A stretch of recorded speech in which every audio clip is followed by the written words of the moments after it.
I mean, I think ghosting is the saddest thing that's happened to our culture because it initially started in dating and it spread beyond that. And now. Aye, I'm the captain now.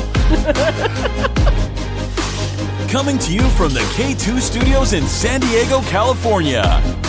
This sounds great. You sound amazing. I always sound amazing. It's the world famous Everybody's hitting off like BFFs. Kris and Kristine Show. Hey, what's happening, everybody? How are you guys doing today? Thank you so much for listening, and I am Kris. And I'm Kristine, and welcome to episode 115 of the Kris and Kristine Show. Do-do-do-do. Fantastic. It is great to be back here, baby. Are you alive still? You know what? I think I'm almost alive. I'm like halfway there, I think, a little bit. You are completely normal. There is nothing wrong with you. You're just milking it. Milking what? Well, you were definitely down for the count last week. And you know what I found was actually hilarious, borderline, like attention grabbing constantly was I think that I counted that you must have posted on social media like 9 times last week that you had COVID. So we were delaying the release of the episode.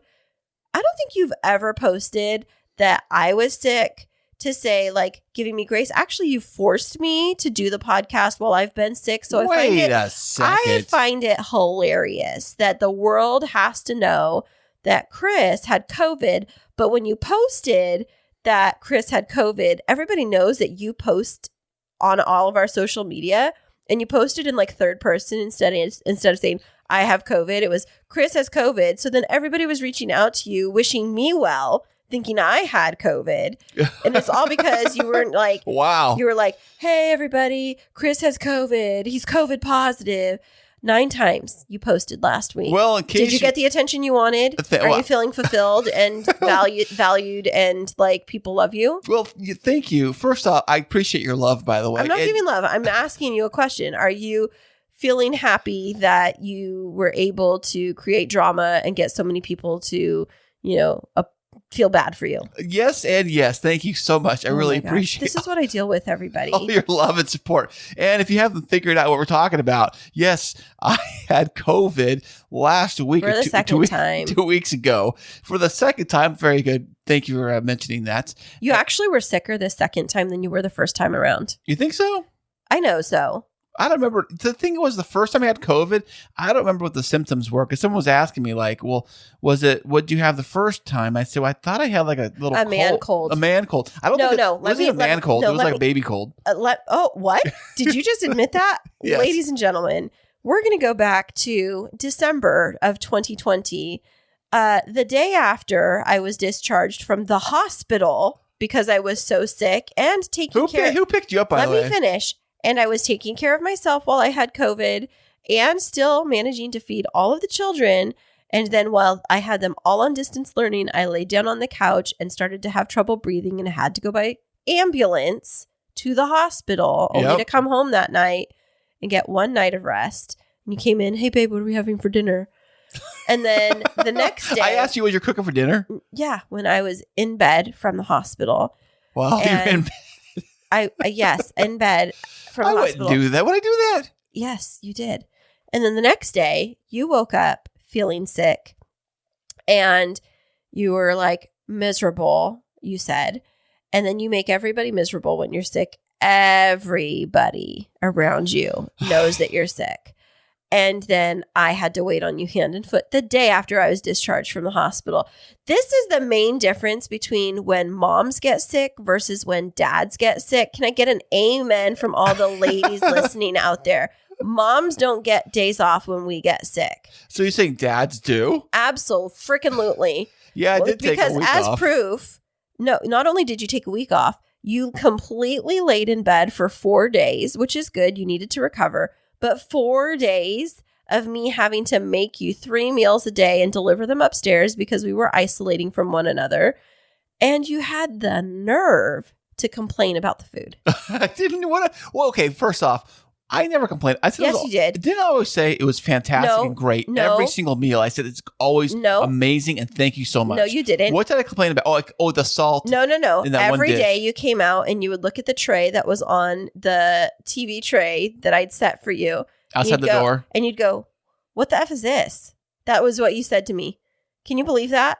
No, I don't believe Ladies it. and gentlemen, can you believe that? I'm not asking you, Kris. Can you believe that?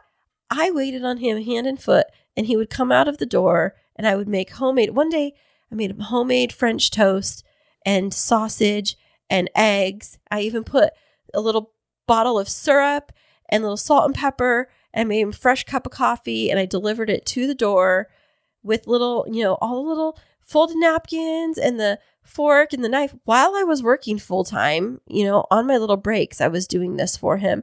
And he goes, what's this? Like he walks out the door and he goes, what's this? Why would I say that, honey? I don't have any idea, Kris. I don't have any freaking idea. But this is what I deal with. Ladies and gentlemen, Kris the monster. What? COVID monster. Kris monster. COVID didn't make you a monster. Maybe it's a COVID thing. That's what happened. That's No, what you don't get to blame it on that. It's decided. Well, everyone's blaming everything on COVID these days. So well, that you don't need to blame it on you. You can just, accept blame for yourself. Don't play the victim of COVID. So I am feeling much better. Thanks for asking, by the way. I didn't ask. Nope.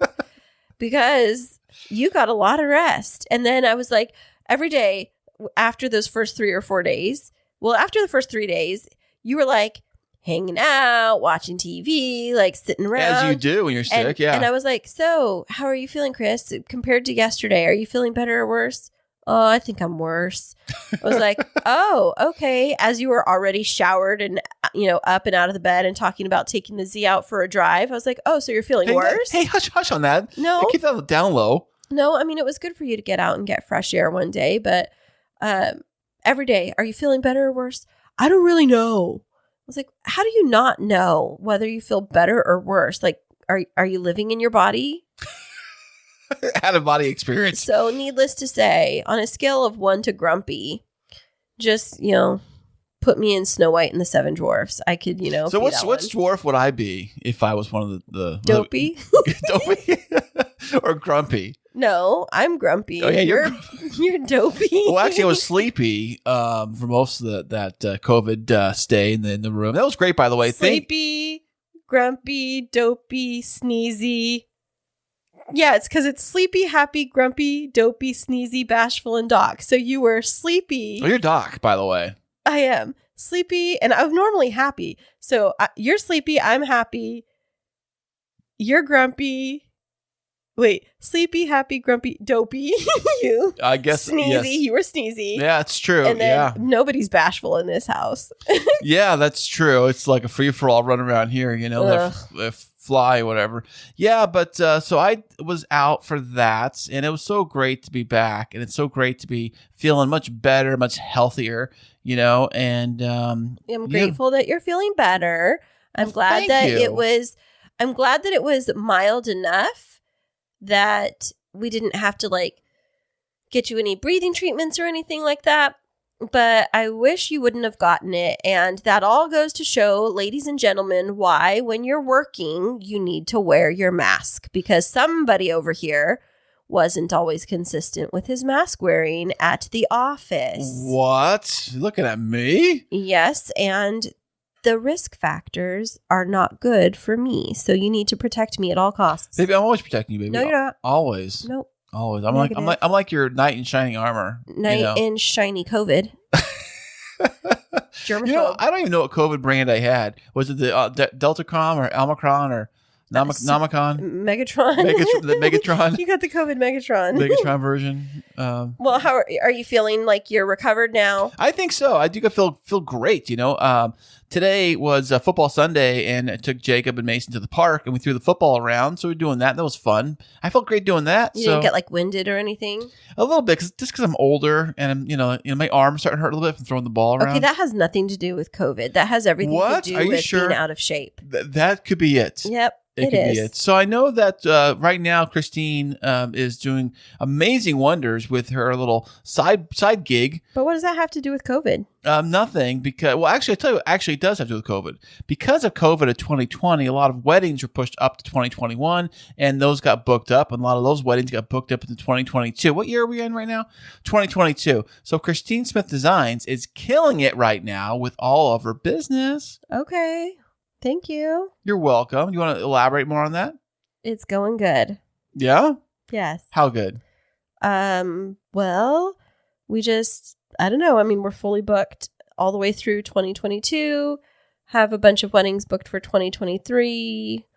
I don't know. I mean, I talk about it all the time. I don't know what else you would like for me to say. Well, you know what? I think that maybe I should help you out with that, babe. Nope.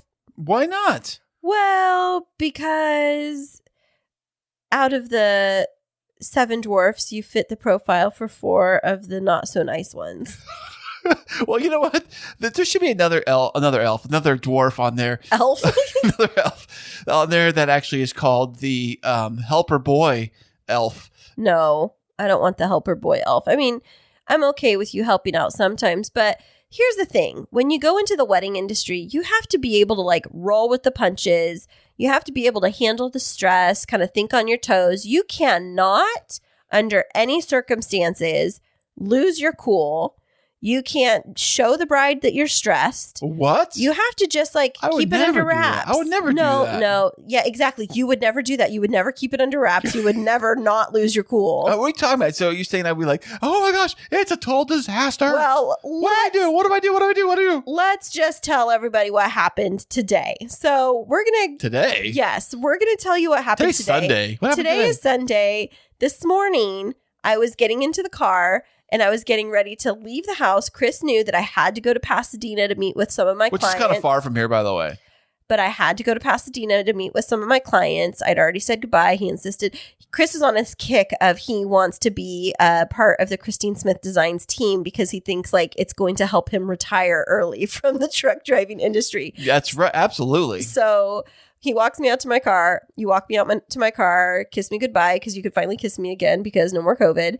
And then I get in my car and I pull out of the driveway. I only had pulled out of the driveway and turned my car around and my phone rings. And I heard this loud bang and this rumble in the house. And I don't know, I'm like running around. Something's wrong. And I think maybe it's like the water heater. And it was like the whole house was like rumbling. And it was like things were like shaking. And it felt like an earthquake. And I said, Chris, we live in Southern California.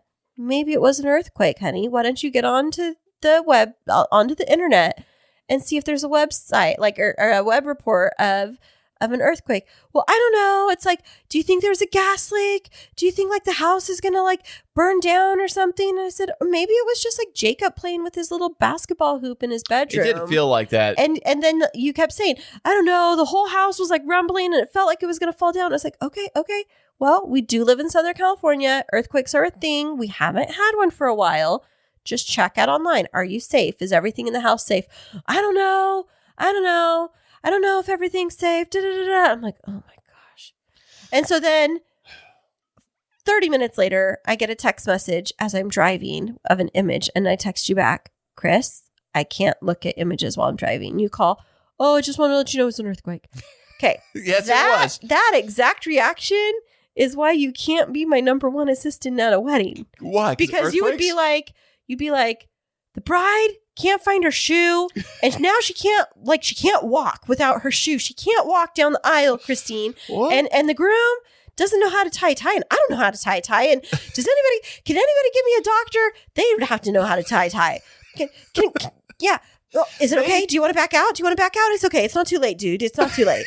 This is That's what Chris I would say. Yes. No, I'd be like the entertainment for the show, the pre-show entertainment. I don't need entertainment. We have to be behind the scenes. Behind the scenes, I'd be like the entertainment for the bride and groom. Be like, hey, how you doing, buddy? Hey, never too late. You want to kick out of here? Or the bride, hey. You would get me fired. I would just funsies, you know? No, we don't joke like that at weddings. I would be like all like funsy, happy-go-lucky kind of guy. No. I'd be like, hey, how you doing, guys? You would make the wrong jokes. You would say, hey, so you ready to have the little ball and chain?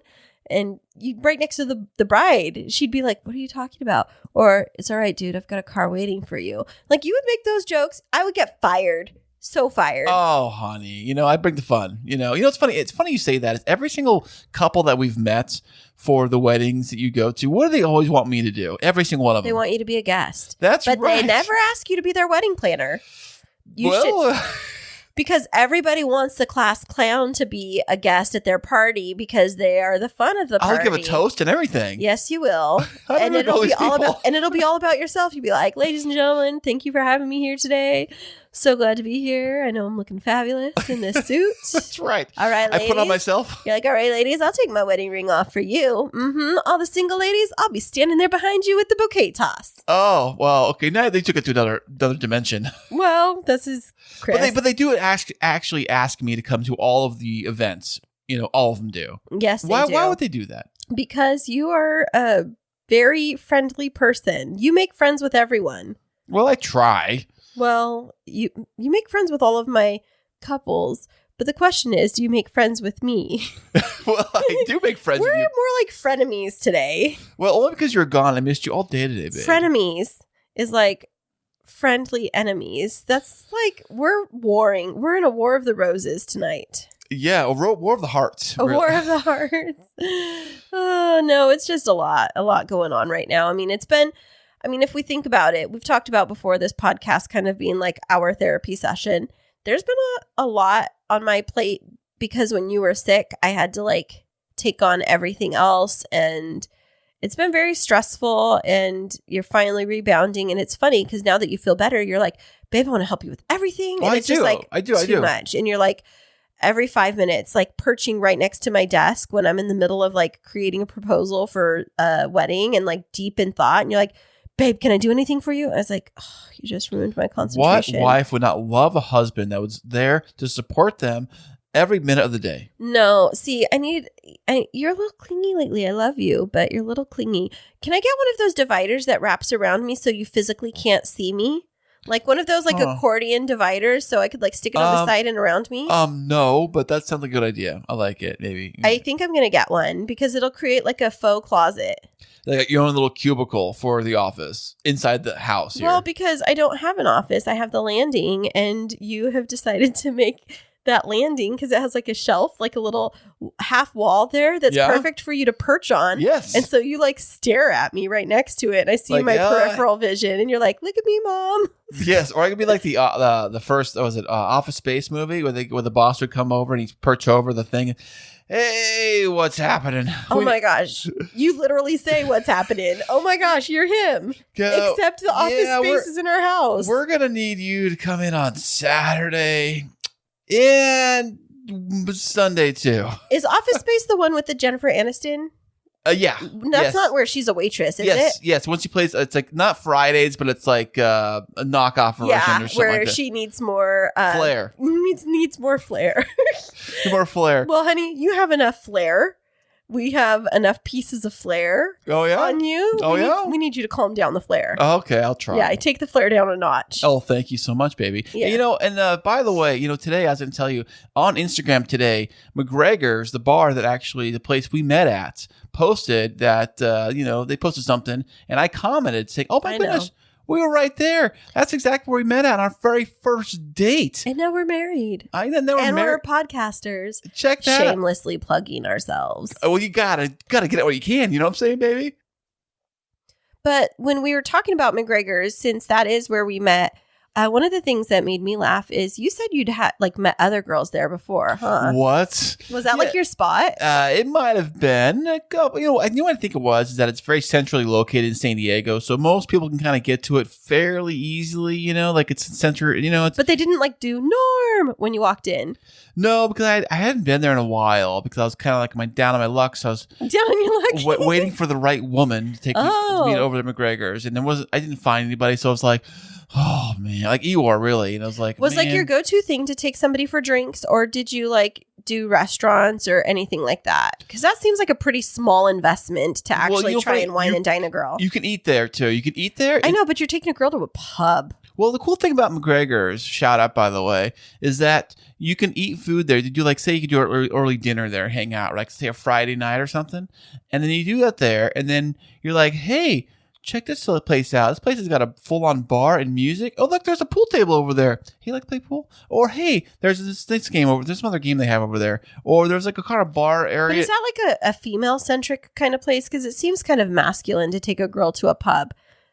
I don't know. I don't think so. I don't judge, Well, where did you learn? I've always wondered this. Like, when guys are growing up, I don't know if that's the right term, but when young men... elementary school, they teach you this. No, when like young men are like going into dating... How do they even learn about like what the right way is to court a young woman?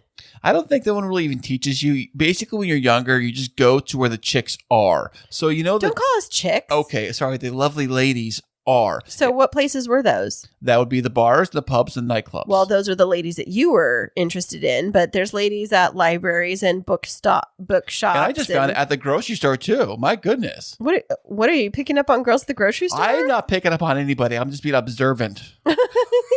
So you would go to the places that ladies were gathering, and that's how you would start staging your dates. Then you figured... I'm trying to figure out how this makes sense. So it's like, I'm going to go to where the ladies are, but then for our first date, I'm going to take them back to where I went as a desperate man. Maybe. It's like, it looked like I caught one. I did go with you. That was honestly my first time having a first date in a pub. Really? Yep. I'd never done that before. And so. What would your first dates be? Like Starbucks? Well, yeah, coffee. Mostly I did coffee dates, but I didn't do a lot of first dates because remember, like when I got my first marriage, that was my first boyfriend I'd ever had. I was 20. No, I was 19 when we met and started. 18 when we met, 19 when we started dating. And then, 22 and a half, 23 when we got married. God, that was fast. What? That's like almost 4 years. Is it? Yes. 3.5, 4 years, 19 to 23 and a half. Oh, yeah, okay. But it wasn't fast. But then after that, after we split up, guys would take me like to dinner and we'd like sit down and have a long conversation and a glass of wine or something. I was always careful not to drink too much. And so like when you and I went out on our first date, it was kind of like a fish out of water. But I will say, like, I had a hard time learning how to like navigate first dates. I felt so awkward. Well, you know what? I'm here to help you, baby doll. Well, I'm glad that I'm kind of not having to be in that world. Well, I'm very glad that I'm not having to be in that world anymore. Not kind of glad, because dating is for the birds. It's hard work. And I have so many friends, like successful young women, successful middle-aged women that are like out there trying to find the right guy, and the world of online dating is just a little bit rough. And today's guest is going to talk to us a little bit about that. Right, Kris? Absolutely. We have a fantastic VIP guest coming up next who actually is not a dating coach, but a matchmaker. Yes, she is. She'll match you up with your perfect match. And we're going to be back with her right after this. Hey, thank you so much for being a loyal listener of the Kris and Kristine Show. And as that you are a loyal listener, we have a very fun opportunity for you to get involved with the show. Ooh, tell me more. If you like to get exclusive content you can't get anywhere else, and to receive free merchandise shipped to you every single month, ooh, I want that. Then head over to patreon.com/The Kris and Kristine Show. That is patreon.com/The Kris and Kristine Show. Welcome back, everybody. Today we have another fantastic VIP guest. She is a love scout, a travel enthusiast, and a digital nomad. Welcome to the show, Isabella Beham.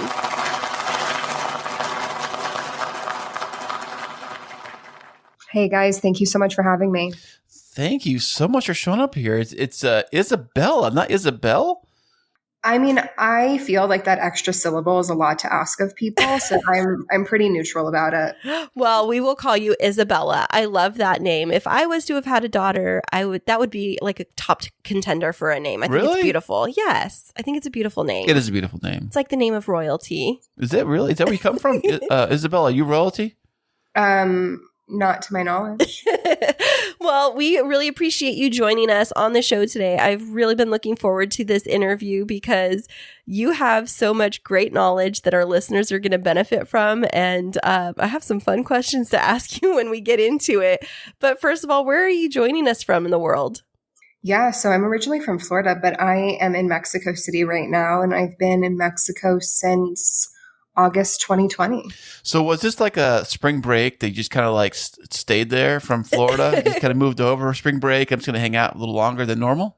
No, I was like, I'm not sufficiently dehydrated in Florida, so let me go somewhere much hotter. Yeah. I'm self-employed, so there are tax benefits to not living in the U.S. And being self-employed, there's health insurance costs, et cetera, et cetera. So it just made financial sense to move to Mexico. I started in Playa del Carmen, which is a very digital nomad hotspot. I mean, for a lot of reasons, great internet, huge nomad community. It feels a lot like going back to college when you live there because it's kind of like the size of a major university. Everyone vaguely knows each other that's in the digital nomad community. A little bit too much of a party scene for my taste. But I ended up staying. Yeah, I don't drink personally. So I stayed for a year. It's an amazing place. I mean, living on the Caribbean is unreal. But I ended up moving to Mexico City just for something a little more stable, better weather, better food, that kind of thing. Now, Isabella, I've heard the term digital nomad before. Like I see influencers use it and things like that. But for our listeners, can you describe what the life of a digital nomad really is?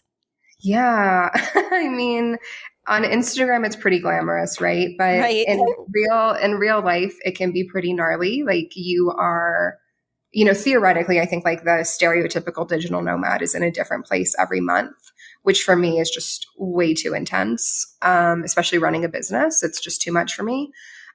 So I just kind of, for me, I like to have a home base, which right now is Mexico City. And then I travel from there about once a month. I was in Brazil in November and October. I was in Florida last month, beach coming up soon. So that's just for me. I like it to keep it a little bit more stable. But, digital nomads are a variety of different jobs. Some people who have their own businesses, some people who are teaching English. Basically, they're just remote workers who can move around on a regular basis, and travel is a passion for them. So where in Florida were you originally from? What part? I'm from Orlando. Oh, like right in the middle there, huh? Yeah. Would you like better, Disney World or Universal Studios? Well, I don't like roller coasters. I feel like as an adult, if I want to feel my stomach drop, I can just look at my credit card statement. But as a kid and a teenager, I liked Universal better. I do kind of appreciate the magic of Disney now, but I think I would pick Universal just because Wizarding World is so freaking cool. What's it called? Wizarding World? Is that the Harry Potter Yeah, land? it's the Harry Potter. It's 1000% worth it. It's so cool. Even as an adult, I love going. As a child, I did go to Disney and Universal once a week. We had season passes. Once a week? That's amazing. I've never been in my entire life to Orlando, and that's like a dream. So for people that are like West Coasters or Midwesters that live a ways away, hearing that some people can go once a week is like, I mean, that's like even better than being in the Anaheim area and going to Disneyland, because I've heard that the Orlando setup is like next level, extravagant, like multi-day. Yeah, you need like 5 days. I mean, we literally went every week. We went to the beach every week, and we went to Disney every week, and we went canoeing at least. You guys had it rough growing up. My goodness. No.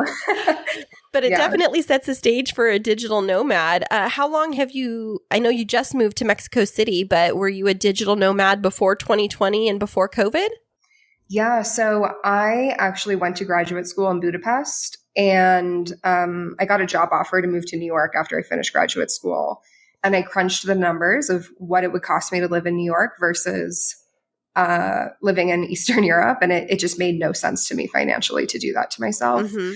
So that's kind of where the idea was born. This was in 2016, like right as digital nomading was becoming more of a mainstream idea. But for me, it really was just a logical financial decision that happened to be in a really glamorous, gorgeous place where I could travel. So when it comes to traveling and being a digital nomad and living in different countries, what currency are you using?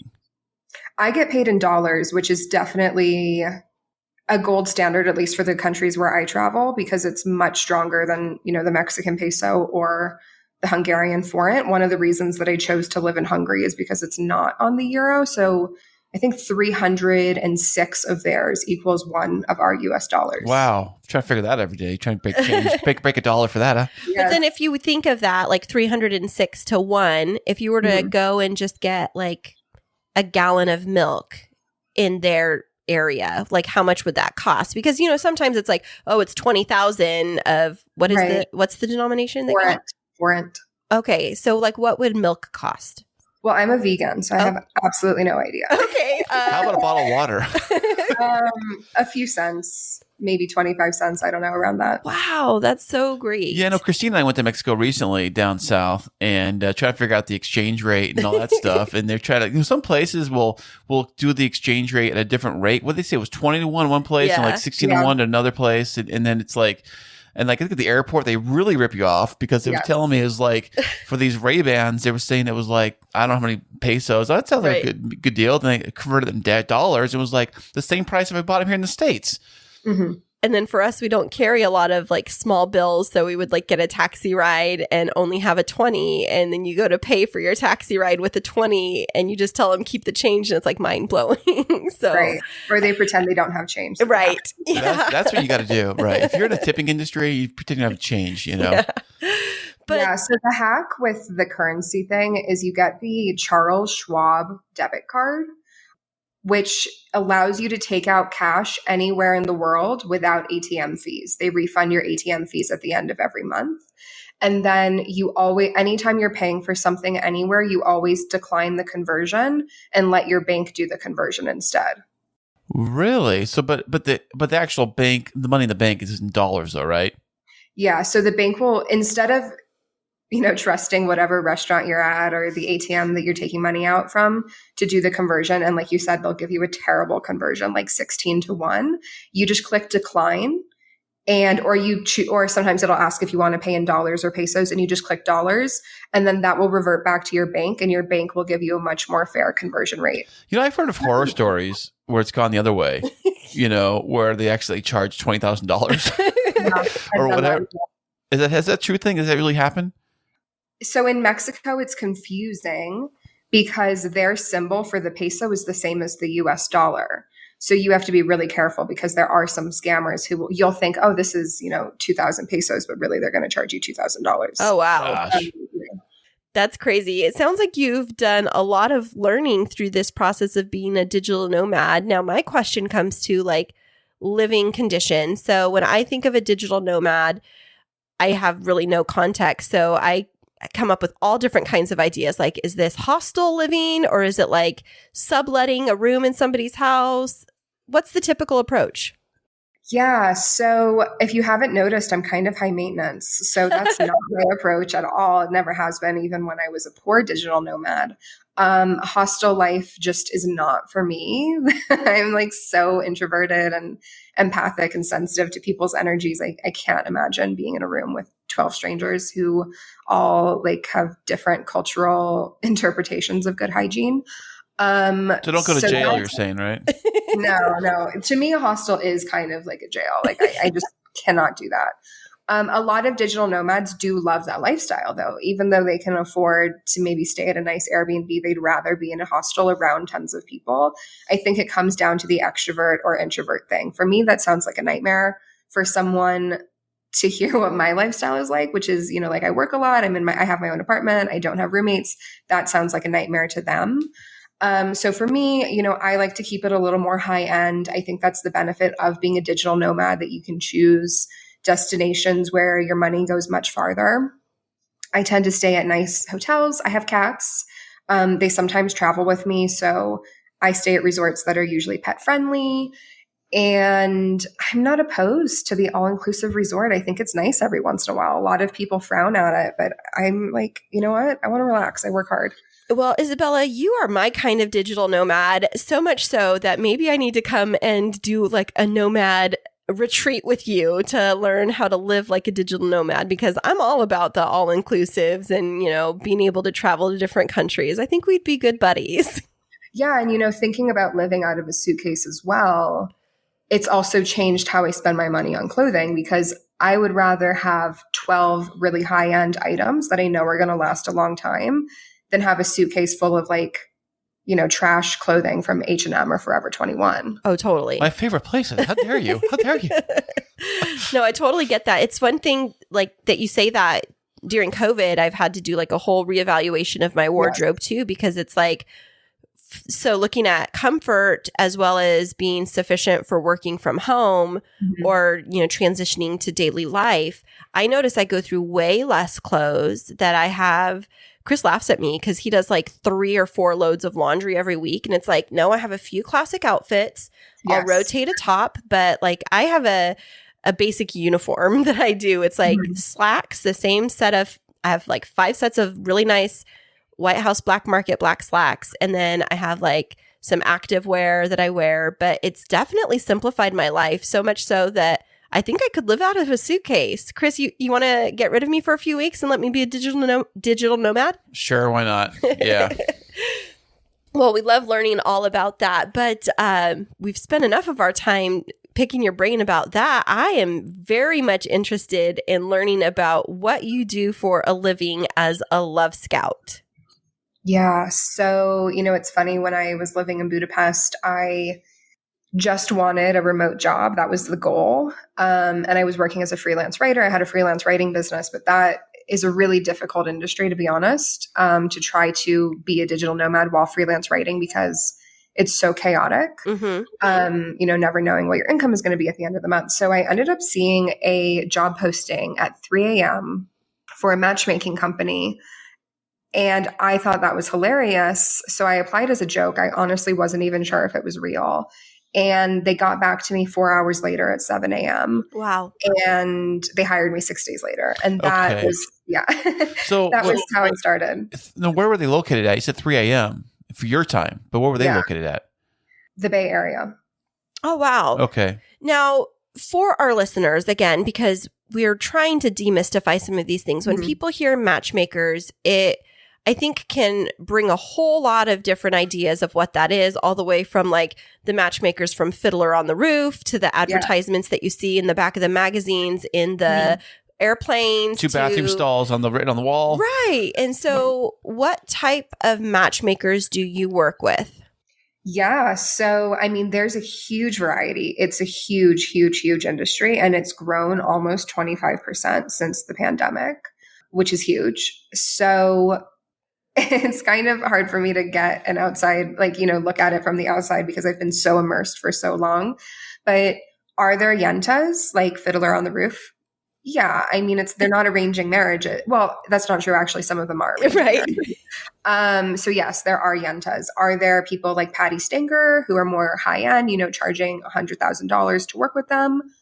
So many. Right. And then there's various different levels of high end. I tend to work with more high end matchmakers. Their clients typically are pretty committed. They're paying tens of thousands of dollars for this process. But there are kind of like mid-level or lower range matchmaking agencies, which are charging more like $1,200 a package. But I do think that you get what you pay for. So, Isabella, I got to ask you. So, speaking of matchmaking, are any of the online matchmaking website companies, are any of those any good? Yeah. So, I can't call out people for obvious reasons. Right. A lot of them are not. You have to do your due diligence. A lot of quote unquote boutique matchmaking agencies are not good.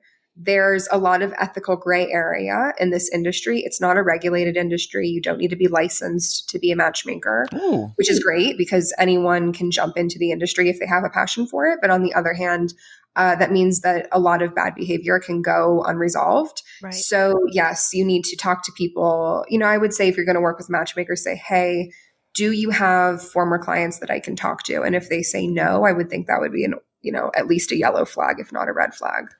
That definitely makes sense. Now, Isabella, I'm going to tell you something, and I'm catching Kris off guard. I've saved this story. He doesn't even know this. Ooh, a hot break, hot take here. Specifically to talk about it with you. So a little secret about my past is right before I met Kris, like a month before, I actually had a consultation with a matchmaking company that I was thinking of contracting with, because I was so overwhelmed with the dating scene, and as a busy professional trying to attract the right kind of person that had the right types of priorities, I wasn't finding it on like a digital platform. Chris's and my story is we ended up, and we talk about this a lot, we did meet on Match.com. It ended up working out for me. Yeah, shout out to Match.com. You get 100% off your first date by mentioning Kris and Kristine. You're so funny. That's not true at all. But what I was struggling with when I was talking with this one specific company, which I'm not going to name, but it is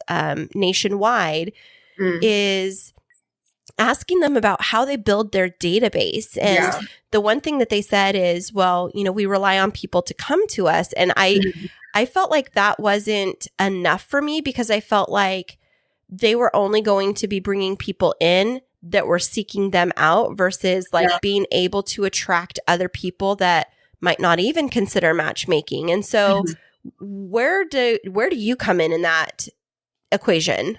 Right. This is a great segue. Well, first of all, I just want to say I'm not surprised that you met a month after consulting a matchmaker, because I think when you consult a matchmaker, when you work with a matchmaker, it's kind of your way of telling the universe like, hey, I'm really serious. I'm willing to put the time and money into finding this person, and the universe will respond to that energy, in my opinion. I agree.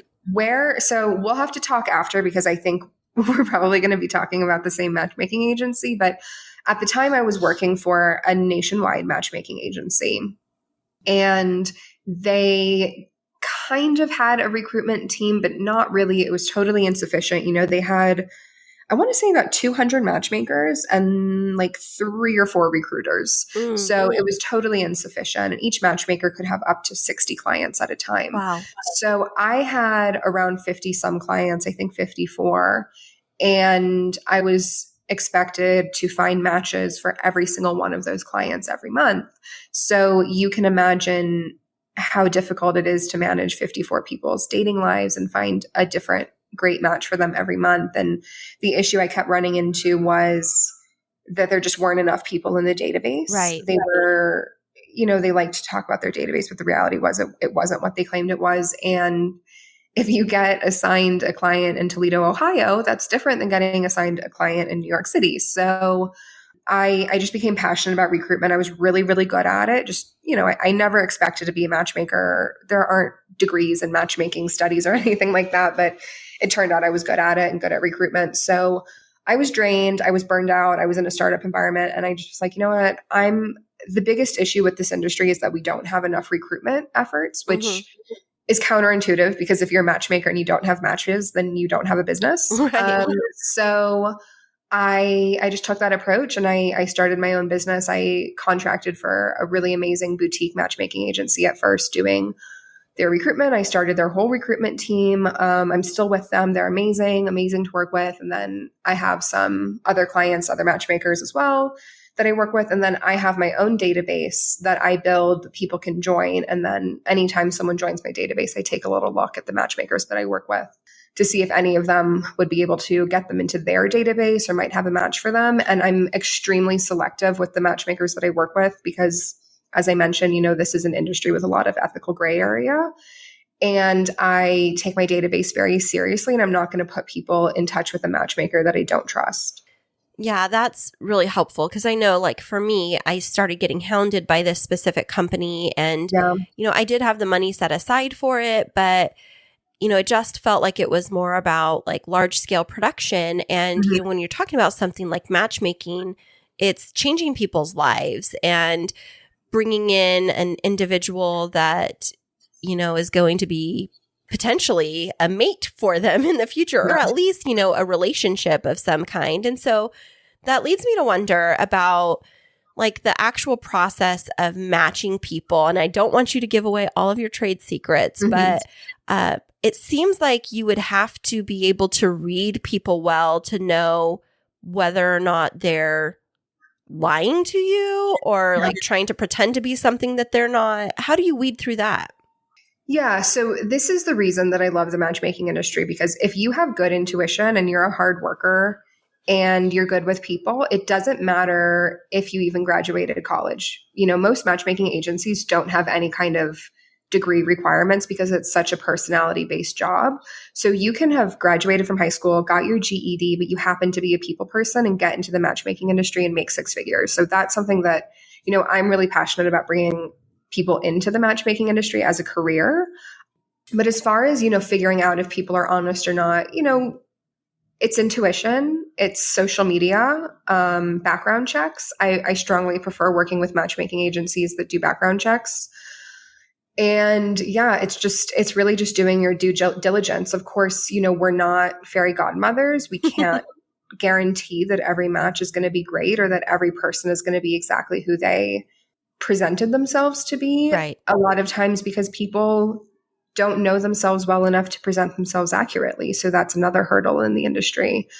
And then, when it comes to making matches, there's always a balance between what our clients tell us they want and what we know will actually be good for them. And we have to meet somewhere in the middle there when we find matches. So, Isabella, what is the starting process? Say somebody comes to you and says, "Hey, I'm lonely. Help me out." What's the first step? Yeah. So, getting to know them, getting to know what their goals are. Are they willing to commit to it? Some of them aren't, and that's fine. Maybe they're not totally ready to commit financially in the time. The matchmaking companies that I work with, like I said, are a little higher end. So they provide coaching, styling, makeup, hair sometimes. So it's really like committing to a full process, and not everyone is there yet. And that's totally fine. They can be invited to join our database, and maybe we happen to have a client who's good for them at some point in the future. Do you ever get clients that are like so far apart distance wise? Do you try to match somebody that's like thousands of miles apart, or do you say it's too far? Let's not do that. Yeah. Most people are not open to that. It's changed a little bit with the pandemic because people are mostly working from home now that, maybe they are willing to date someone who lives in a different suburb than them, or maybe they live in LA and they're open to dating someone in San Diego. That's not a big deal anymore. Well, that's kind of close. So I'm talking like where you live to here. Yeah. I'm saying. I have never made a match like that. The only case in which people do that is like for very specific kind of matchmaking. So like Nigerian matchmakers or Indian matchmakers, just because, if you're looking for someone who comes from a very specific part of India, you're probably not going to find that in your immediate area, and you will have to travel for that. Oh, okay. Generally speaking, we don't do that though.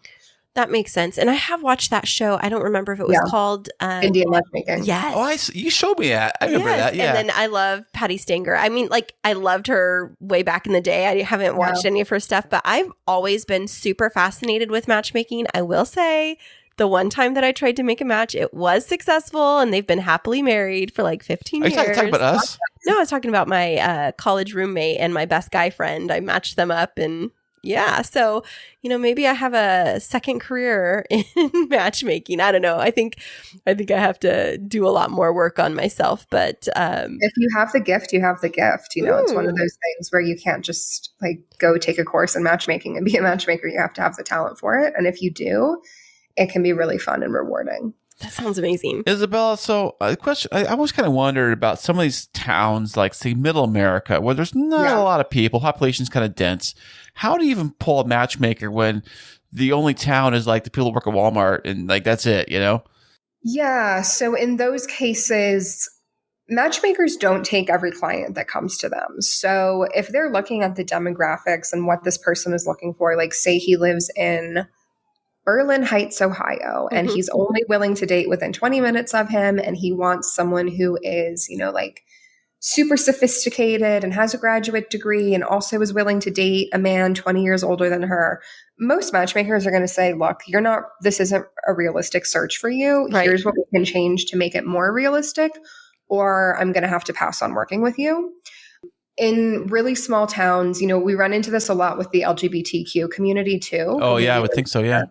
More rural areas, we will encourage them to date in the closest big city. With COVID, it's much easier now. So, we'll have like lesbian clients in New Hampshire in a small rural town, and we'll have them date in Boston instead. And that works out fine. Oh, yeah, that makes a lot of sense, especially when it's, in geographic proximity. Now, one of the things that I wanted to pick your brain around is not just related to matchmaking, but the current dating climate. One of the things, Kris and I, we've been married just over a year. We dated for a couple of years. But stepping into this relationship, we both had a lot of experience with like online dating and trying to find people that we could connect with. And one of the things that I was sharing with Kris was how often I would get ghosted. And it would be like, everything seems great. And I know like they're not catfishing me. Like we've gone out on a date. And then these guys like completely vanish off of the face of the planet. Like I wonder if there was an alien abduction on their way home. And you don't wonder that at all. You're just like, good riddance. No. So for a gal, I mean, it's different, I think, for women than it is for men, maybe, where I kind of would fixate on like, what is it? Why did I get ghosted? And then, do soul searching. Like, did I talk too much about the X, Y, and Z? What kind of expertise do you have in that area of dating? Yeah. I mean, I think ghosting is the saddest thing that's happened to our culture because it initially started in dating and it spread beyond that. So it's normal now to go through 3 rounds of job interviews for a job and then get ghosted. Oh, wow. And I think it's totally inappropriate as an adult to treat other adults that way. I think it's really dehumanizing behavior, which goes hand in hand with kind of our dating culture, I think has become really dehumanizing. Yep. Swiping. There's a lot of benefits of dating apps, but the swiping aspect does feel like you're just kind of like online shopping. Yes. And you don't really acknowledge that the person on the other end of the chat is a human being as well with their own feelings and goals. So yeah, it is one of the biggest topics in dating. I offer something called the Post-Ghost Dating Autopsy, where people come to me after they've been ghosted and we kind of go over what happened and look at any potential red flags. Typically when someone is a chronic ghoster, they have issues with intimacy and avoidant attachment. So avoidant attachment, it's one of 3 attachment styles. I recommend everyone who's dating or in a relationship to read the book Attached, which is about the science behind how adults form attachments to each other. And the avoidant attachment style is the one that's really driven by the fear of intimacy. So as soon as they feel like they're developing feelings for someone, they will either completely flee or they'll start doing behavior to create distance. So they might maybe they were, super sweet and attentive. And then all of a sudden they're not talking to you as much. They're kind of breadcrumbing you. Maybe they're like insulting you under the guise of a joke. That's a classic distance creating mechanism. So that's kind of the major reason that I think people ghost. I think, in my opinion, I'm not a scientist, but I think that the avoidant attachment can almost become contagious, especially in our culture, in which we are romanticizing being detached as kind of being like sexy and mysterious. And, we have these memes like, I catch flights, not feelings. So we've kind of created this allure around being like unable to form healthy attachment. We've made it like sexy. I think a lot of us grew up watching Sex and the City, and Big is the classic avoidant attachment. And he was like, the hot, wealthy guy. So yeah, what I'm getting at is I think we've kind of romanticized these unhealthy avoidant behaviors, and that has trickled out into dating culture, hookup culture, even beyond dating culture. And if you do get ghosted, definitely do your due diligence, not only in yourself, but understanding some of these psychological aspects around dating. So like I said, attachment and intimacy and these kinds of things, and narcissism, you really need to know what the red flags for narcissism are. Oh yeah. Because narcissists do something called a narcissist discard, where you're dating them and everything seems amazing and then they just ghost. So yeah, I think it's like dating isn't as simple as just going on a date anymore. You really have to be intellectually prepared to go into that minefield.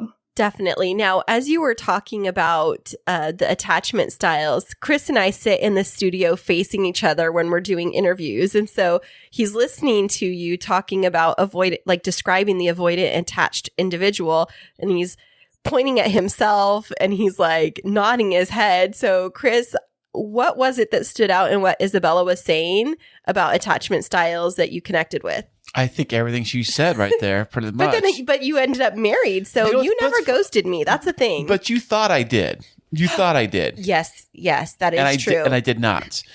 I was very busy, and I told her I was very busy. But that's his. I think that's his way of creating distance now that you're saying this is I'm busy. I'm telling myself I'm busy. I don't have time. I'm not telling you. The world tells me I'm busy and I'm busy. So, and I just tell you. So I try to tell Kristine that I was very busy, that I may not be able to get back to you for 24, 48 hours. So basically saying like, I'm not ghosting I don't you. believe that. I don't believe that. I mean, if you have time to go to the bathroom, you have time to answer a text message. Thank you. Preach, sister.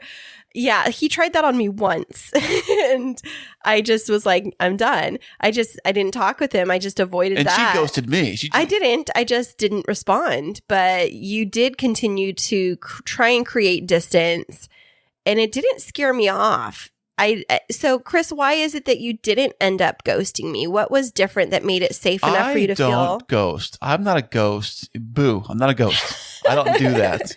So, but as far as ghosting goes, what is people's first reaction when they do find out that it was a ghost? They would say they got ghosted. What do people usually do? What's the first knee-jerk reaction? Yeah, so it comes back to attachment styles again. So the 3 attachment styles are avoidant, as we've discussed, anxiously attached. So those are like the needy people who will freak out if they get ghosted and they'll be like checking the obituaries, like stalking on social media. Yes. Like trying to find out where he is. It can really escalate for anxiously attached people because anxiously attached people, they have deep wounding around being abandoned. So that really triggers being ghosted. Maybe they only went on 3 dates, but it really triggers their abandonment issues. And depending on how extreme and, how extreme their abandonment issues are, that's where we can get into digital stalking, which is almost normalized, but then it can cross into like real stalking because maybe he posts that he's at a certain bar watching the game. And then you're like, well, let me just like show up. I want to see the game. Oh, no. Yeah. So that's real.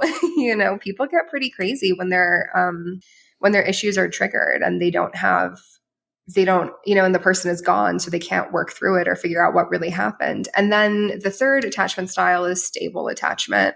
So, maybe there's a sting to the rejection, but they're not going to freak out and try to figure out where this person is. Did they die? They'll just kind of be like, okay, that sucks and move on with their life. The avoidant attachment, when they get ghosted, I think some of them will feel relief, like, oh, thank God there's no intimacy happening. And then some of them will go deeper into their kind of like shell of avoidancy. They become even more hermit-like. What are you pointing at me for, Kristine? Yes, because that is very much you in your past. I would say BK. That's how we refer to it before Kristine. But I would say as you're talking, because I've not really thought of my attachment style, but when I reflect on my relationships post-divorce from my first marriage and BK before Kris, that in-between phase was definitely anxious attachment. And I think about one specific, and Kris and I are always really open about talking about our past relationships, but I remember I'd been with this guy for 11 months, not Kris, but I'd been in a relationship with him. And then he started to create a lot of distance. And part of it was because of his culture, because we were coming up on 1 year of being together. In his culture, you declare intentions after a year or you just leave the relationship. It's like you don't date beyond a year without some kind of formal commitment. I didn't know that.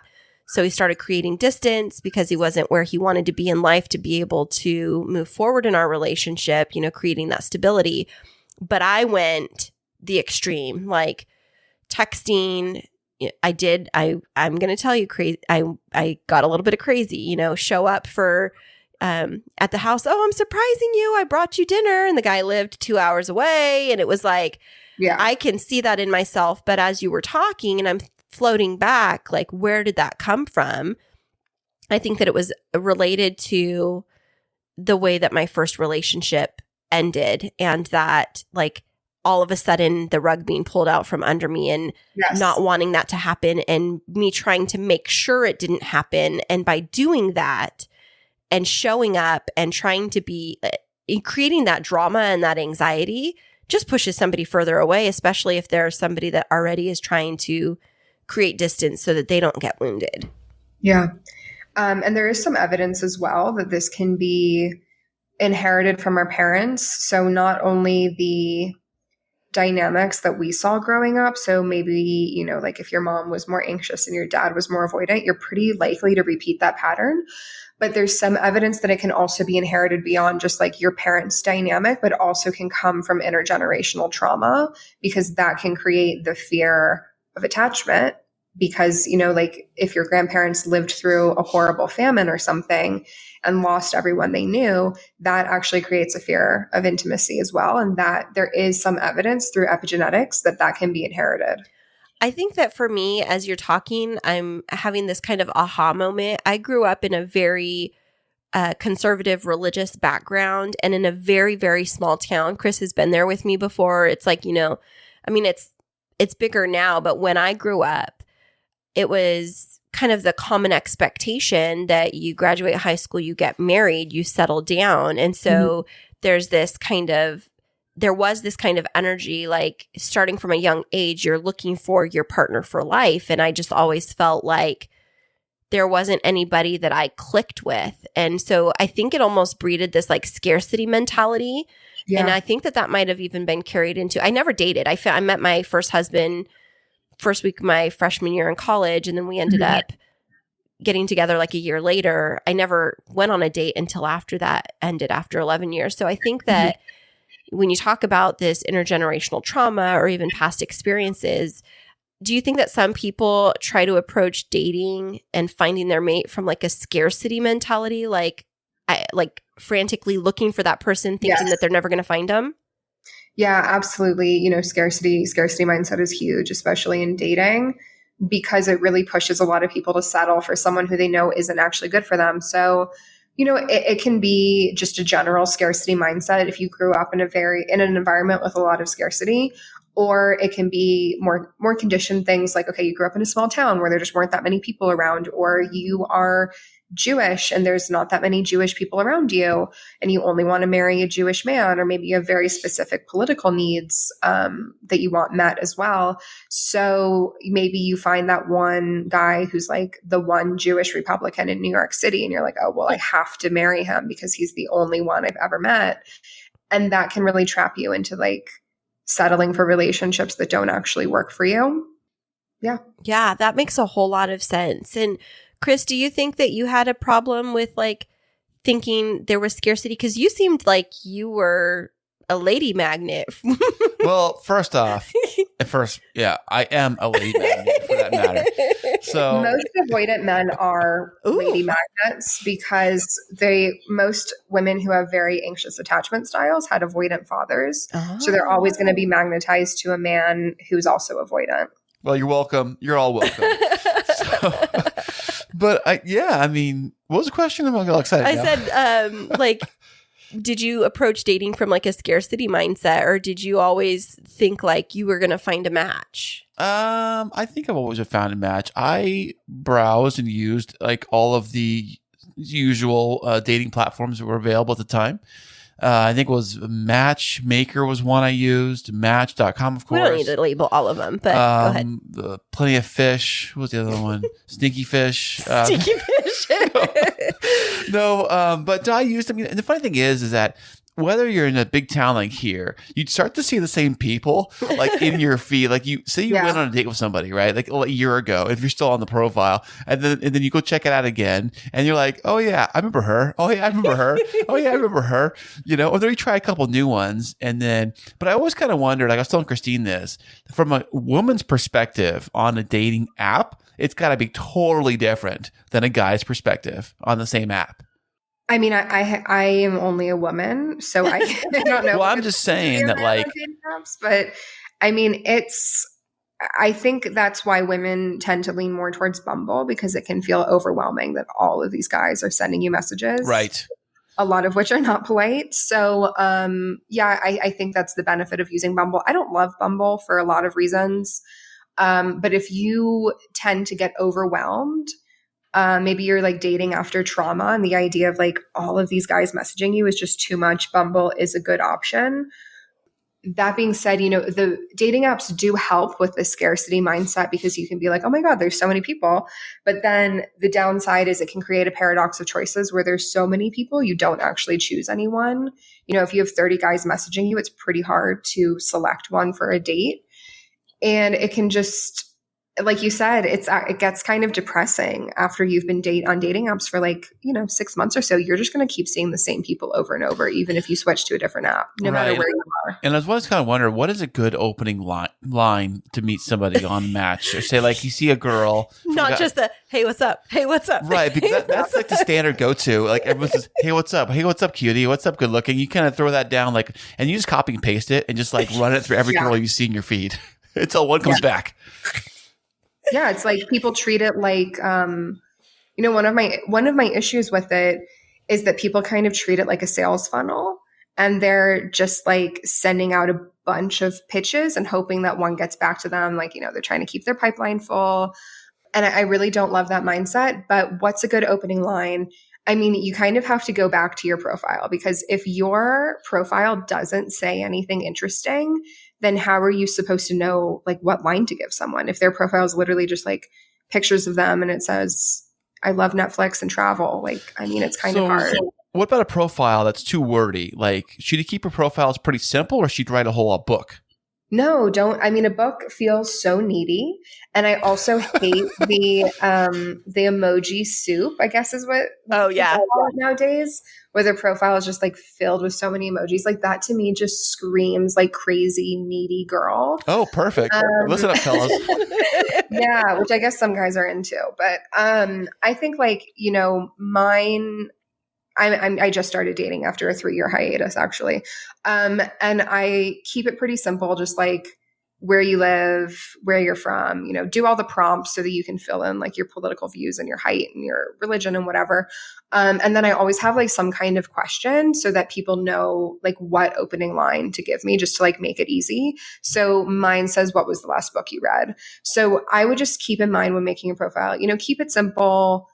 Use your pictures to show your personality. So that doesn't mean post unattractive pictures of yourself and be but it shows my personality, I'm so funny. No. I mean, show yourself traveling or with hobbies and with friends and that kind of thing. Maybe your pets. So people kind of have a sense of what you're about, and then include something so that people can use that as a springboard to message you. So when it comes to photos, I got to ask, okay, what are appropriate and non-appropriate pictures as far as kids go? Because I see a lot of people post pictures with their kids, but they black the faces out. Is that kind of I always thought it was kind of weird I kind of get why they do that, but then I kind of think it's kind of weird, I think it's weird.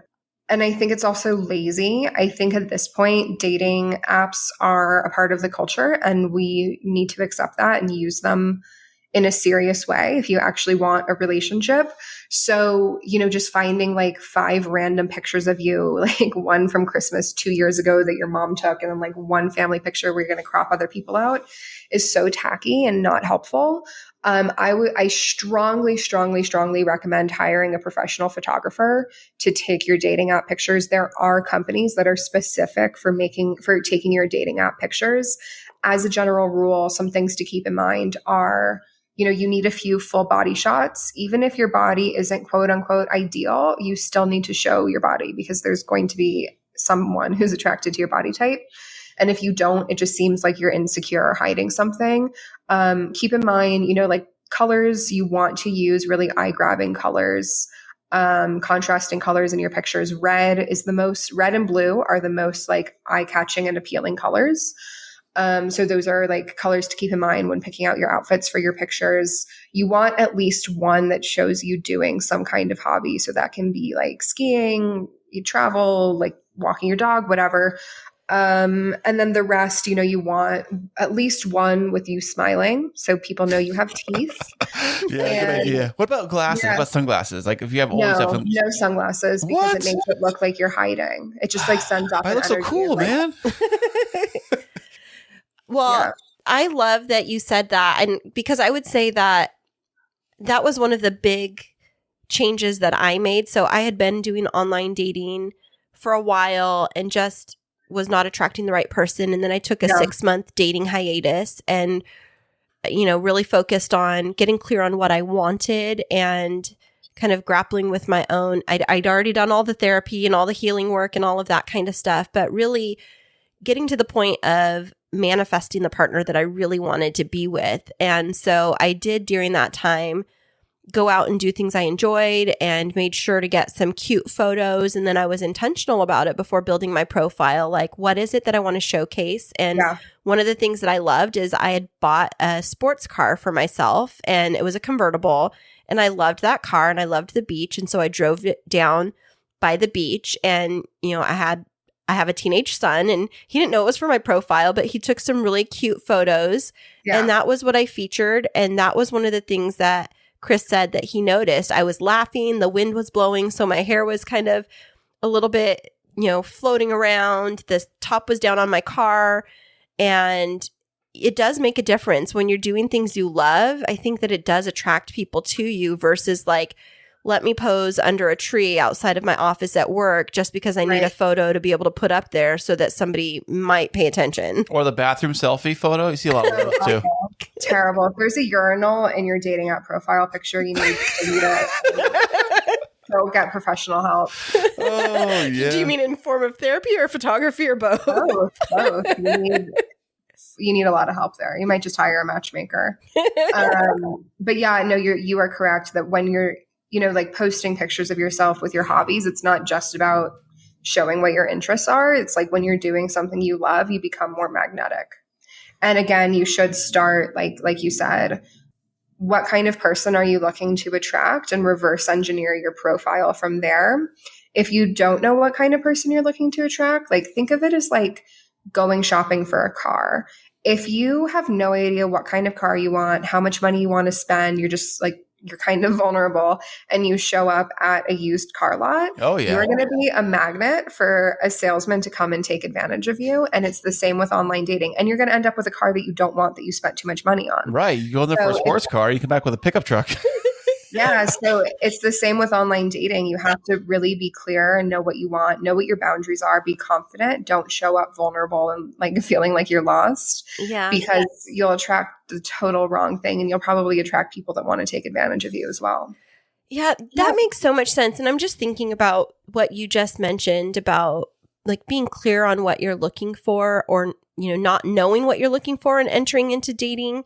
I think that's a recipe for disaster, because if you're not really clear on who you are, or if you're carrying wounds into, like, all of us have baggage and things like that. But if you're not really aware of what those areas are, then that's, I think, where we get into these kinds of toxic cycles of dating, where you end up with somebody that has all of these characteristics that you really were trying to avoid, but because you weren't clear, you end up perpetuating it. And then, you know, we have things like divorces happening more frequently, miscommunications, people being unhappy. And I think that's like the biggest change in my life, is once I got clear on what I wanted.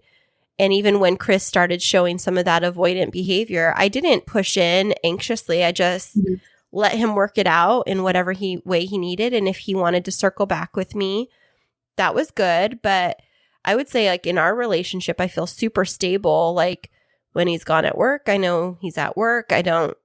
It's not like the track locations and like, what are you doing and who are you talking to? I mean, there's times I get jealous. You always want to. I get jealous a little bit. Of what? Well, because you're just so hot. You know, I just don't want other girls taking you from me. They'll take me. You know, they just admire me. What do you want from me? But I think there's a really big difference. And so do you get into that aspect of your work through matchmaking, or are you specifically focused on the recruitment side now? Yeah. So I don't work with my own clients anymore. I just focus on recruitment. On my Instagram, I do still like to write about these topics. I do still take some coaching clients. I don't combine the two anymore, because it feels like it's just a lot to take on. Like, I think there should be boundaries sometimes in these roles. Like, a matchmaker is just a lot of things. And I think it actually works better when you break it up and have specific people for these roles. So we have a specific dating coach, and that's all she focuses on. And we have people who only focus on planning the dates. And then we have people who only focus on styling. And I only focus on recruitment within the realm of matchmaking at this moment. Isabella, I got to ask you a question about dating here. Go real quick here. Is that on a very first date with somebody, what is the perfect way to do it? Is it a coffee meet, or is it a dinner, or is it a walk in the park, or what would be ideal just for the first meet? I'm saying. Right. So something I love is that. So two things. One, a guy recently asked me out on a date. I live in Mexico City, and it is not okay. It's not like the most dangerous city in the world. I actually think it's safer than New York, but it has a reputation for being an unsafe city. So he said to me, I want to take you out on a date, but tell me what would make you feel comfortable meeting a stranger in a crazy city. So I think as a man, it's always good to ask, like, hey, like, I know this is weird meeting a stranger from the internet. What would make you feel the safest for a first date? I think that would make a woman feel like very disarmed, and that would make a better first date because, she's not going in with as much tension and anxiety. There was a survey a year or two ago where they asked men and women what are their biggest fears for going on a first date. And the man said that she's fat. And the women said, like, the most common answer for women was either that they were going to get raped or murdered. So I think men really need to be aware of like what it feels like as a woman going to meet a strange man. So for me, I recommend, a date during the day. If you're setting up this date yourself, like with a matchmaker, it's a little different because we've already done some screening and background checks. But let's say you met this random guy on the internet. I would say do it during the day, somewhere public, obviously. So I like something casual like coffee or a walk around the park. Walks are really good if you have anxiety because the movement helps to release the anxiety. Coffee is not great if you have anxiety for obvious reasons. And I like to say no alcohol for a few reasons. One, when you introduce alcohol and you're meeting a stranger, there's a level of like unsafety. Drugging is an issue in some cities. Orlando, It's a really big issue. Other places, it's less of an issue. But for me, it's a problem in Orlando. So it's something that I'm aware of. And I also feel like once you start drinking, the judgment portion of your brain starts shutting down. And that makes it hard for you to know, is this person a good match for you? Do you want to see them again? Et cetera, et cetera. And that's when, mistakes like sleeping together on the first date can happen as well. Right. It's like, hey, meet me for drinks and then Netflix and chill. And then, and then like, what's your name again? I forgot. Yeah. If you're looking for a relationship, I would say that is to be avoided. Yeah. We went for drinks on our first date. Uh-oh. But it was, I was very aware of how much I was consuming. Yeah. It was in a place that was kind of closer to my area of town than his. But I see what you're saying. And like the nighttime dates were always a little bit anxiety producing when they were somebody that you didn't really feel like you had a good knowledge or understanding of. I think I went on a lot of like midday coffee dates or like meeting up down by the harbor and stuff like that where there's a little bit of walking trail. But I was very limited on the number of evening dates that I did. It just, I don't know, there's something about darkness and dating that just creates a little bit of anxiety just by itself. It does. Yeah. I think also, it's like you're saying about the dating, I think I always prefer to do like a lunch date or something. Now, what are your thoughts on maybe if you go on a lunch date with, say, a girl, as far as like with like a upscale, does it have to be super upscale or should keep it very casual as far as the restaurant goes? Yeah. So my opinion is that it should be casual because first dates are like, it's enough anxiety and you don't want it to turn into a job lunch interview type situation.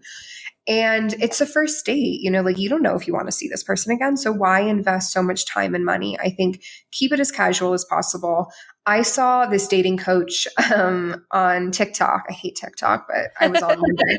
And she was talking about, how terrible coffee dates are and how it should always be a dinner date at a nice restaurant. And he has to pay and you were going to be, observing to make sure he has good manners. And I'm like, that's such icky energy to bring into a first date. A first date should be kind of like light and casual and fun just to see if there's enough chemistry and enough to talk about to validate a second date. But like if you go on this like dramatic, expensive dinner date or lunch date and like you're sitting there judging, oh, is he gonna pay? What are his manners like? Blah, blah, blah. It just like adds a level of tension and I think unsexiness to the situation. But I also really want to empower people to go for the virtual date. Even pre-COVID, I was fully in favor of the virtual date because it saves you so much time. That's great. So before I go on a date with anyone, I like to do a phone call or a FaceTime or a Zoom, like really fast, like 30 minutes. Make sure they're a real person because sex trafficking organizations do use dating apps to lure their victims. Make sure that like they look relatively like their pictures, that their pictures weren't from 20 years ago. Right. And just make sure that there's like something to talk about and enough chemistry to validate like getting dressed up and putting makeup on and driving across town. Right. Yeah.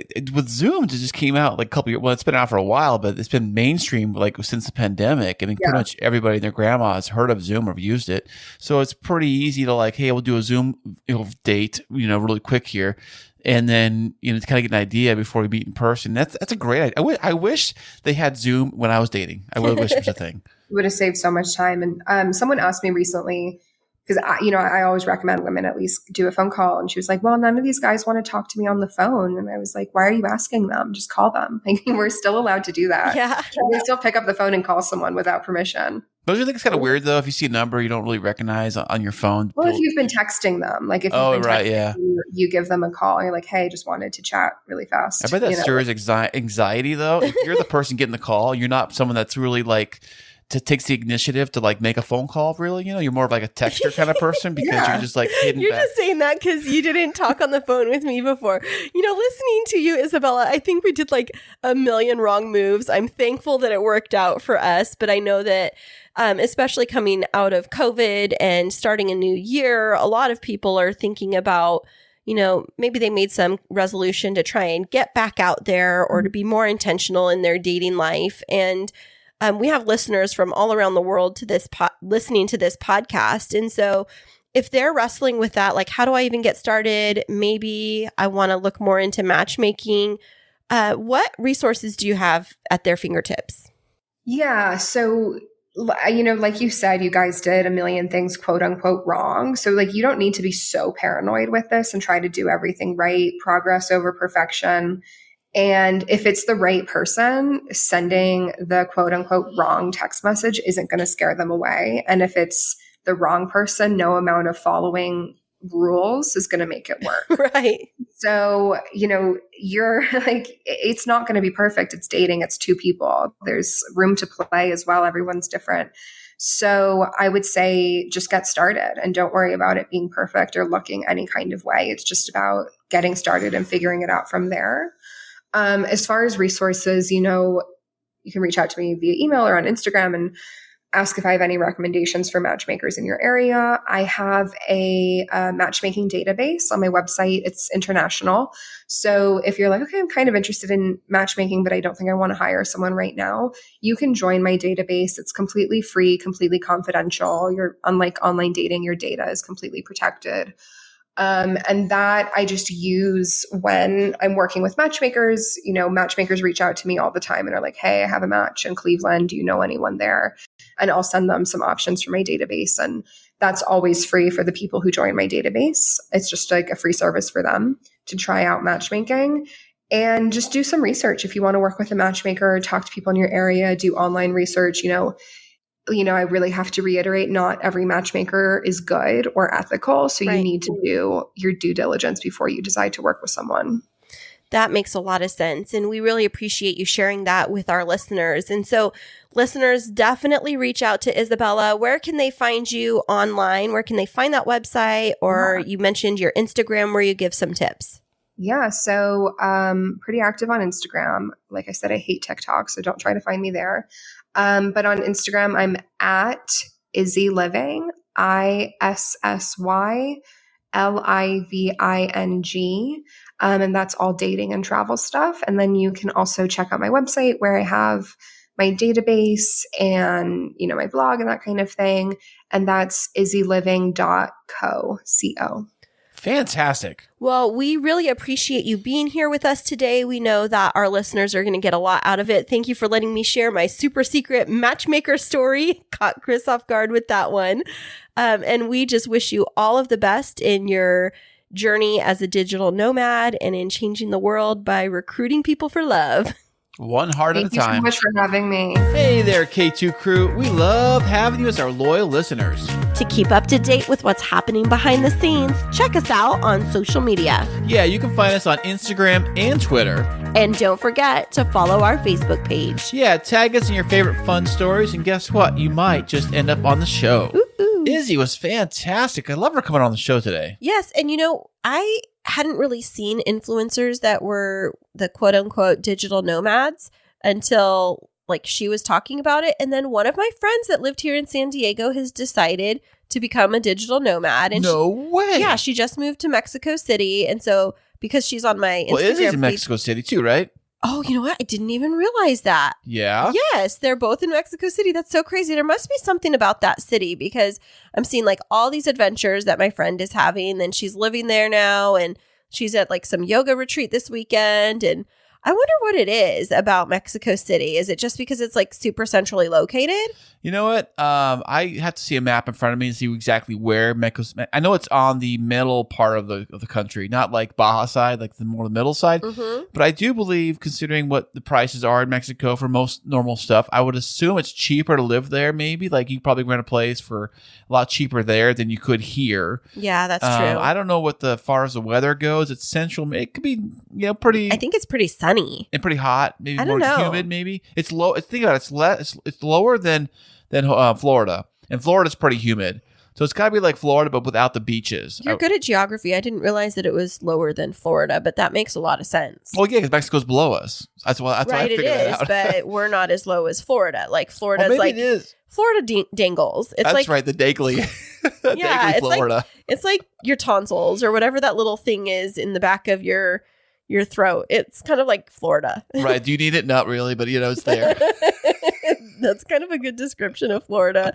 But yeah, I hadn't really heard of that. And I really loved some of her advice around matchmaking. And I was thinking about some of my friends that are kind of going through getting back out there into dating again. And not that I'm going to need any of her tips. I'm keeping you around no matter how much you drive me crazy. Whoa, really? Thanks, babe. Oh, boy. I get super excited. I'm just teasing you. I know, baby. I love you so much, and I can't Do you? I can't get rid of you either. So, Oh, that was very nice. Thank you. But why would you want to? I'm an absolute angel. you are. I I've adore never you. done anything wrong in my life. Wait, what? Why is your nose growing? You poke your microphone out with that thing. That's what happened to Florida. I never thought about that. Florida is the Pinocchio of the United States. It sure is. They're always in the news for, what was it? Dimpled Chads back in the Dimpled Bush Chads. But the Bush election when it was the Chad. the Chad, they call them Dimpled Chads, but it's Florida is the land of fake news and Wait a second now. it's like Pinocchio's nose. The more okay. liars get there, the bigger it grows. Exactly. Well, sorry, not offending our Florida people. I'm just I know joking. we are. Just Everybody joking. from Florida just clicked off. Nope, just joking. Sorry, Floridians. But is that what they call? Yeah, they are Floridians. Okay. Like Floridians or. You know what's so funny? I don't know why I got on this little rant about Florida. Oh, it was because you were talking about geography. But do you know? Not to distract from the great interview we just had with Isabella, but do you know what story And Isabel is from Florida, by the way. Yes, but do you know what I have really gotten into in the evenings watching again? What's that? Golden Girls. Golden Girls? Is this Because we were in Florida. with Betty White? Yes. And a bunch of other people. Yes. What's funny? I just heard somewhere, I don't know if this is even true or not, but that the remake of Sex and the City, that the girls in that show, women. I'm sorry, we'll say the ladies on that show are the same age as the ladies that played the girls in Golden Girls at the time. That's so funny because I was watching Golden Girls and I was watching these ladies and I was like, man, how old are they supposed to be? And then one of the gals was still a substitute teacher. Dorothy was still a substitute teacher. And I was like, she looks like she's supposed to be 70 in the show, but there's no way because her mom was way older. It's the way that people perceived 50, 60, and 70s, in the age back in the 1980s was just so different than now. They say 50 is the new 40 and 60 is the new 50 or whatever. And I'm saying my 80 is the new 40. Oh, okay. All right. All right, champ. But I was watching the show, and what I was going to say is, watching it when I was young, we would just watch it and it was funny or whatever. I'd watch it with my parents or my grandparents, actually. Yeah. And now watching it, and like people say all the time, like in the media, oh, these shows are so dirty. They talk about, intimacy too much and, inappropriate things. I was watching Golden Girls.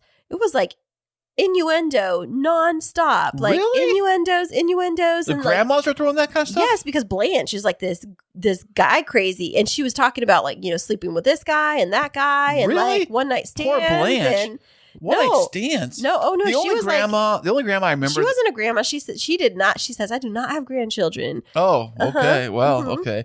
Well, the only grandma I remember that was ever like crazy like that was the chick from Who's the Boss. Why do you keep saying chick? Okay, the grandma from Who's the Boss. Yes. What was her name? Well, Angela was the daughter. No. So, Start with an M. I can't remember. But that, you know what I'm talking about, right? Yes. Yeah, she was always like eyeing boys and eyeing It's the Tony. same thing with Blanche. Yes. Okay. Yeah, it's the same kind of thing. But it was like, I was watching it with the eyes of like living in 2022 and like floating back to that show and being like, oh my word. I had no idea this show was so filthy. And they were talking about it nonstop. Golden Girls. Well, and it was like so much innuendo that I was like, you know what? People like to say that our media is so dirty now, but I was like, these ladies are talking about all kinds of stuff. And they did it differently. It was very interesting to me. I bet they did do it differently back then. I'm saying.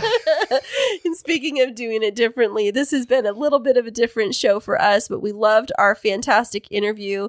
Kris, the whole podcasting community and the world is happy that you have come through on the other side of COVID.